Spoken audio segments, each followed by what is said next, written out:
بصوا بقى على الجمال والشياكة والحلاوة والجمال. بربع كيلو او نص كيلو كنافة، بس انا عاملاها بربع كيلو.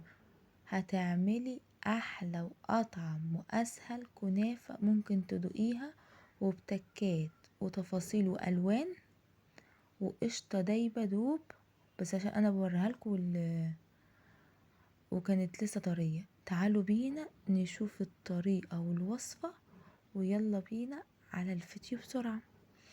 هنا دلوقتي معانا اللي هنعمل الكريمة بكوبايتين لبن، وهنحط 3 معالق كبار نشا مهرمين زي ما انتم شايفين كده كبيرة، وهنحط كمان معلقة كبيرة سكر. انا حطيت عشان ايه تبقى سكرها مظبوط، يعني متبقاش مسكرة واحنا في الصيام. وهحط سنة فانيليا صغيرة كده، وهقلبها على البارد، وبعد كده احطها على النار. عندك علبة زبادي حطي، بس هتحطيها بعد ما ايه تعمل تكتلات وتتقل. او حتة قشطة، انا كان عندي قشطة لبن، قشطة وش اللبن اهي. دلوقتي بعد ما غلت بوريها لكم ازاي. قشطة وش اللبن بصوا، هحطها واقلبها جامد جامد اهي. قشطة وش اللبن اهي، هحطها واقلبها جامد علشان تدينا القوام التقيل وتدينا طعم تحفة، يا زبادي يا قشطة وش اللبن بتاعت اللبن. واديني قلبتها معاكم اهو. دلوقتي هحطها بقى في طبق، وهغطيها بستريتش، وهغطيها بكيس تلاجة استريتش، كيس تلاجة، وبعد كده تحطيها في التلاجة عشان وشها ما ينشفش منك. مم. ما تنسوش يا بنات تصلوا على النبي، اللهم صل وسلم وبارك على سيدنا محمد، وكل سنة وانتم طيبين. وما تنسوش لو الفيديو عجبكم ما تنسوش تدوسوا لايك واشتراك في القناة وتفعلوا زر الجرس عشان يوصلكوا كل جديد. اهو زي ما انتم شايفين انا حطيتها في كيس اهو، وهحطها في ايه في التلاجة. دلوقتي بقى جبت شوية كنافة، طبعا الكنافة دي ما عملتهاش كلها، هتجيبي شوية في كل طبق زي ما انتم شايفين كده، شوية في كل طبق. وايه هنحط عليها سمنة. هنجيب 3 فناجيل سمنة. معلش دي وقعت مني شوية. 3 فناجيل سمنة، هنحط شوية سمنة، وهحط لون احمر واخضر واصفر. هنا بقى ريحة البندق دي خلت الطعم في ريحة في حتة تانية خالص. هترش رشة على السمنة ريحة البندق. هي السمنة دي بعد تسيحيها اصلا، متحطهاش مجمد، تسيحيها وتحطها. لون هنا احمر نقطتين عشان هو كان ايه كان خفيف فانا كترت. وهنا لون اخضر،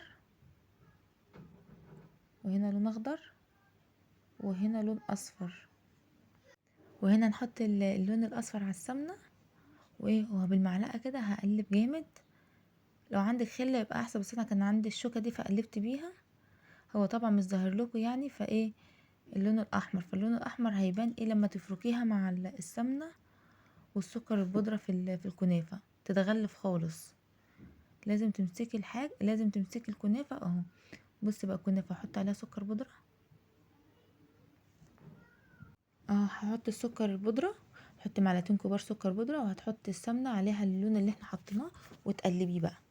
انا بقلبته بايدي، لازم تقلبيه تبسيه كده زي كأنك بتبسي البسبوسة كده او الكحك. تبسيه عشان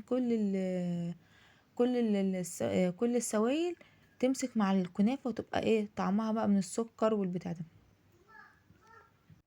فالسمنة كلها تتغلف. هنا بقى جبت المج كده او فنجان، تضغطي عليه ضغطة كده علشان ايه تسويها. ولازم الكب كيك بتاعتك دي تغرقيها كلها سمنة علشان لما تيجي تطلعيها ما تتكسرش منك، تطلع واحدة بوحدتها كده.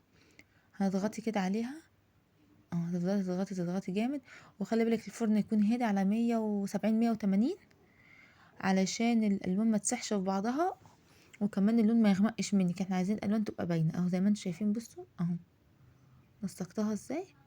هنا بقى بعد ما طلعت سقيتها بالشربات خفيف خالص بالشوكة كده، علشان ايه ما لو غرقتها بالشربات كله هتبقى طرية هتبقى طرية ومفرولة منك خالص. فاحنا هنا ايه حاولنا نعملها بالشربات خفيف كده، وهوريكم اهو بعد هنا ما عملناها بالشربات. بصوا اهي دي طلعتها اهو زي ما انتم شايفين. بصوا عامله ازاي اللون هنا بقى عشان سبتها شويه فاللون ساح من تحت، بس مش هتبان يعني شكلها يبقى حلو. هنا ابني كان قاعد عمال يبص انت بتعملي ايه. هنا بعدين بصوا بقى، انا مش عندي كيس حلواني، فانا جبت كيس التلاجة ده وحطيت فيه الكريمة وايه، عشان احط الطبقة التانية اللي فوقيها. زي ما انتم شايفين هحط كريمة اهو، وهنحط الاحمر مع الاخضر. بصراحة والله تحفة تحفة جدا، وشربتها خفيف جدا، ومش هتحس بصراحة ان سكرها يعني ايه خفيف. اهو زي ما انتم شايفين كده، بتكبسي بس كبسة خفيفة خالص علشان ايه تطلع معاك ايه، شايفين شكلها. وما تنسوش اللايك يا بنات والاشتراك.